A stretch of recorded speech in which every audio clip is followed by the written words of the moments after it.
Hey, hello guys, welcome to my channel, welcome to another video. And if you are not yet a subscriber, please consider subscribing to my channel. It will be helpful for you if you are in poultry farming to get lessons about poultry farming. And if you are already a subscriber and if you watch this video and love this video, please make sure you click on the like button so that I'll be able to know that the information is so helpful to my fellow poultry farmers. So today we want to talk mainly about management of poultry farming. So behind me, these are my chickens, which are 24. Today they are making 24 days. So these birds are doing very much okay. And you know, when it comes to management of the birds, it's exactly what we want to talk about today. So I can pick up one chicken. I show you how the chickens are doing. So let me have this chicken. So these are 24 days. You can see how good the chicken looks. That's how they look. They are 24 days, and you can look at the chest the way it looks. So these are 24 days old, these chickens. If you are fully aware on how I posted my birds the day they came in, I posted, there's a video there. You can do the math on how old my chickens are. So these chickens are 24 days old. So now let's talk about the management. How do you come up with a good quality chicken with good weight that a customer will love and like? So on your side as a poultry farmer, number one thing that you should always have in your mind is the breed that you are going to get. So that's your number one key thing. What breed am I getting? Who supplies a good breed of chickens? That's one of the things that you should consider all the time. Because if you just get any breed that you found in the market, you won't get the good results. This is especially for those who are new into this business. They need to make sure they pick up a good quality chicken, good quality day-old chicks. You know, there are many suppliers now. Some are just starting. So you find, like, especially those birds which are not vaccinated with Malik disease, it becomes a challenge to a poultry farmer for the birds to grow. So we don't need birds to have a lot of diseases in them because of getting the birds from unknown suppliers, like I mentioned on the other video, this video which is just right here. Then you pick a good quality breed of chickens. Number two, your biosecurity. This is the most important thing. So in biosecurity, of course, we are talking about your ventilations, which are very important. Your litter system, which you need to take care all the time, needs to be dry all the time. Like I always show up my litter system. You have to make sure all that is okay. Your water is very much clean. Then another thing, how good you disinfect your room. So you need to find out which type of disinfectant is good for poultry room disinfecting, so that you disinfect the room and the feeders and the drinkers, you disinfect them, so that just in case maybe the birds which were in there, they had some diseases, then they left them, you know, like these diseases like E. coli, all these types of disease like Newcastle, coliza, these you need to make sure that you disinfect, so that all those diseases, they have no trace, which is number one thing again. So another important factor in poultry farming is the time of brooding. The time of brooding is a time we poultry farmers determine how good our chicken is going to be. So on this one, I will need to explain more, because this is the most important part of poultry farming. When it comes to brooding, it becomes a challenge to most of the poultry farmers, especially in rain season. I do understand, but you know, when you are doing business, this is one thing you should never forget. A customer doesn't care whether it was rain season, your charcoal, maybe if you're using charcoal brooders, your charcoal was wet, so you couldn't handle the heat, you couldn't regulate temperature in your room because your charcoal was wet, you couldn't start up the fire. The customer doesn't care. And if you lose a customer in that manner, which means you've lost the business, you can't complain to anybody. So you have to hard work You need to work hard on your business. Every business is not easy. Every business has got challenges. So when it comes to poultry farming, especially in rain season, it's not easy to brood your chickens in rain season, because sometimes you buy charcoal which is wet. So that's why you have to buy probably charcoal earlier before you, when you know this is your business. You buy charcoal earlier because you see from ahead of time, like, okay, I need to buy my charcoal earlier. So you buy charcoal earlier. So to avoid all these inconveniences whereby you start having wet charcoal when you buy. Then again, number two, another thing is sawdust. So make sure you buy. If you can see, this is my sawdust. I just packed it, like in case my beds mess up this room, I can still put this sawdust. You just put in. So when you are doing your business, brooding, like I mentioned, if you're using charcoal, it's a challenge, I know. And you know, if you say no, I'll start using infrared lights, sometimes power shuts off. Just imagine power shuts off during the night. How are you going to manage the heat system in your room? There's no way you're going to manage that, because power is shut off, which means you needed to have another extra heat source, which is charcoal brooder. If it's not charcoal, you can use also gas brooders. It will work out perfectly for you. And make sure you regulate the collect temperature in the room. So brooding, please make sure you pay particular attention. No, my charcoal is wet, customer doesn't care. So make sure when you are putting fire in the poultry, make sure it's completely red, it's completely ready to be in the room. Because if you put the charcoal brooder in the poultry room, then you find like it still has carbon monoxide in them, like I explained in this video, which is just right here. What happens is, when you put the brooder which has got carbon monoxide in the poultry room, the poultry room will be full of carbon monoxide instead of having oxygen, which is supposed to help the chicken to have a good healthy breath, a good healthy air. It will start breathing carbon monoxide, which is not good, which means the heart will start pumping very fast, which eventually it might cause even the bird to have an heart attack. But mostly when they are small, they don't have that, but it's not good, which means they will start now breathing the carbon monoxide, which will make the heart pump very fast to start hard working. Then you find like there's some organs that will burst. Then when they burst, they'll start producing some fruit which is greenish. Then your birds will start having water belly. That's when the birds now grow, you start experiencing, like when you kill a bird, you find it's got water in the stomach. That's what usually happens when there's shortage of oxygen in the poultry room. That's what usually happens.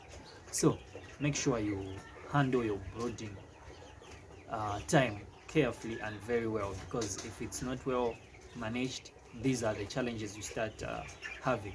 If there's overheat, which means your birds will start losing proteins and other minerals that are supposed to help the bird to have a good healthy body, they'll lose it. And when they lose it, which means they will be slow in growth, which won't be good for your birds, which means you won't have a good quality chicken at the end of your time which you're supposed to sell. So you need to make sure you're brooding. You have a thermometer. Of course, you can't detect using your body, but you can see from the way the chickens will behave in your brooder. The way they will behave, they can tell like they're feeling cold or they're not feeling cold, or maybe they're feeling too hot. But you can't trust that. You can't trust also your body detecting the temperature. That's why I always emphasize for poultry farmers to buy a thermometer, so that it will be easy for them to regulate temperature in the poultry room. So guys, if you are enjoying this information, just hit the like button, and if you are new, make sure you subscribe to the channel so that you don't miss these lessons that I'm giving you. So the next thing we need to talk about is the good quality feed. So when buying feed, make sure you buy good quality feed. There's some poultry farmers who will say feed is expensive now, that's why I'm buying this cheap feed. No, please. If you can't manage, then just because if you fail to buy good quality feed, that means you failed to produce a good chicken that customers will love and buy easily. You need to make sure your birds grow very well, because good quality feed eventually to give you a good quality chicken. If you do well with the brood, the breed, the biosecurity and the brooding area, eventually you have a perfect chicken that will give you good result that you'll be happy with them, which means even your money will be back. But if you buy feed which is not good quality, most of the time you find like you feed more bugs, even though it's cheap, but you feed more bugs. As a result, you find like you've even exceeded the price of the good quality feed, which is not good. So make sure you get a good quality feed. And then on this good quality feed, again, another thing is make sure you are financially stable. And what I mean is make sure you've bought your feed in order that you just start feeding your chickens. You just start giving them, they're just eating until the time of sale. It will become easy for you. Otherwise, you know what stresses a poultry farmer is started having headache, like my feed will be done and then I don't have enough money to buy another feed.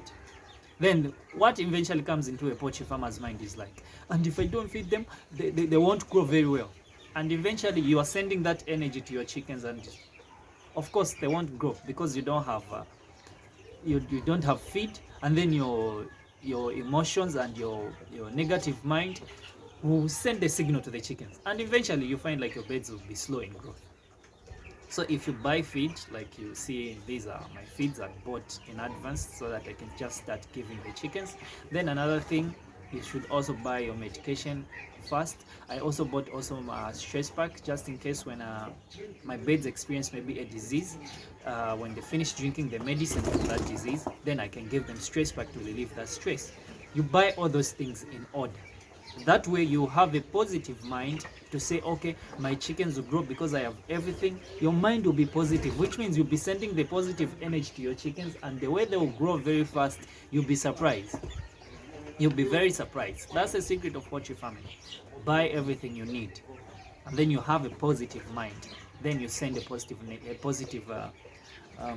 energy to your chickens. They will grow very fast and they will grow very well. Also, you buy sodas to buy in order, so that your birds, all you need to do is let's go to this second point. All you have to do now is like start checking their chick behavior, the way they behave, how good they are. You start going around your poultry to make sure like, oh, my chickens, how are they doing? Are they doing okay? Like for me, you know, let me just see how this chicken is doing as well. This shows how good the chicken is. This is good quality chicken. Let me show you the chest. You see how it's coming up. You see, like, this chicken will give us good meat. You see these eggs. It's all good chicken. You understand? So this chicken is very much doing okay because we have everything in order. And all we need to do is start checking their chick behavior. You know, in the morning, you should see this video, which is here. Like I mentioned, how you manage a good, healthy poultry. So you go around, you check how your chickens are. And the other thing is about ventilation. I also have ventilation here. I have another ventilation there. Then there's also the other one. These are big ventilations. The other one at the end there for good quality, fresh air. Make sure the birds are breathing fresh air all the time. Ventilation is the number one key. It also prevents the diseases to come in because there's only fresh air coming in and going out. It prevents a lot of diseases because diseases mostly are triggered by stress. So we find like maybe the birds will start having stress, then it will start triggering diseases to come into your poultry, which won't be good for you. And then another thing, like, okay, I've mentioned you buy your feed and stuff. That is being financially prepared. So sometimes you find like you've bought everything. So make sure again you have at least a little bit of some cash for extra problems when they might come. You have at least an extra cash aside to make sure you are ready for everything. This is how business is supposed to handle. I know sometimes as poultry farmers we need to take risk and go ahead, but when we are taking risk, we should make sure we take risk which is going to pay a good results. Otherwise, for these birds, if you take some risk like I did previously, I used to take risks, and I've learned a lot in taking risks with poultry farming. I remember I had to give somebody some money. I had to give somebody chickens, and then they promised me they would give me my money before the time I was having my chickens. Just imagine, they delayed, then they switch off the phone, which was not good for me. So let's forget about that story. Now let's talk about us ourselves, poultry farmers. Let's develop our poultry business. Let's grow mentally. Let's find out, how do we grow this business? So one thing I should say is, when you are starting poultry farming, of course you will go on Facebook, on social media, you find like there's people who are having a lot of chickens, more than you have. But that shouldn't intimidate you, because you're just coming up. Even you will reach that level to have a lot of chickens. Then there's also some poultry farmers, they have a lot of chickens, a bunch of chickens, they'll post them. Some of them, it's not their chickens, they're just working there. So for you, if it's your own poultry farming, you're just starting in the backyard. I know there's some people who are worried about the government saying you should stop layering chickens in your backyards. Don't worry about that. We started receiving that a long time ago, so we know how it goes. So just make sure you have a goal to say, like, from this backyard I'll go and build up a big poultry farm at the farm, because when you're making profit, you make sure you keep the profit so that you go and buy a big farm to grow your business. But if you're just doing it for just the money, then you don't want to grow the business. Of course, they'll take you out. But for us poultry farmers who are doing this business to grow the economy of this country, we know the aim and we know the goal that we are having. So we're going to keep these chickens, keep the money, keep saving the money, then we buy land. As in, for me, I already buy land, so all I need to do is to go and start now building the bigger poultry, which I'll update you in this same channel, so that you'll be able to see, like, poultry farming is doing a good thing to us poultry farmers. So I'll build the bigger poultries, then you'll see them, because the farm is already there. So I need to go and just start building up. So when I start selling these chickens, the profit they'll give me, I'll get a little bit of that profit, go and buy blocks and start building the buildings, so that the moment this year is going to an end, we're going to have a good big poultry business. So that's the way to go. So make sure you have a goal, and make sure you are determined about that goal. So make sure everything is set, and thank you for watching, guys. Make sure you subscribe to the channel. Bye bye.